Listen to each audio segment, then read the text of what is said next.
வணக்கங்க. வாங்க இன்றைக்கி வந்து நம்ம வீட்டில் சாப்பாடு பார்க்கலாங்க. சுட சுட சாப்பாடுங்க. நல்லா சாப்பாடு சூடாக இருக்குது.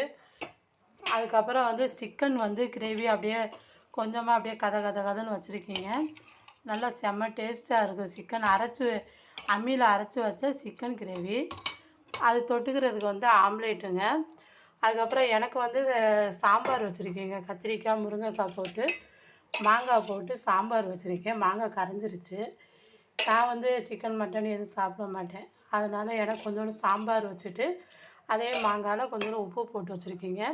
கொஞ்சோண்டு பழைய சாதம் இருக்குது, அதுக்கும் தொட்டுக்கலாம்னு சொல்லிட்டு அதுக்கு வந்து தயிர் எடுத்து வச்சுருக்கீங்க.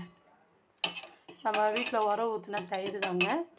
இது வந்து நம்ம பழைய சாதத்தில் கொஞ்சோண்டு நல்லா கொஞ்சம் ஊற்றிட்டு மாங்காய் தொட்டு சாப்பிட்டோம்னா சூப்பராக இருக்குங்க. இது வந்து சாப்பாடு சிக்கன். இது வந்து என் பையனுக்கு எங்கள் வீட்டுக்காக இருக்குங்க.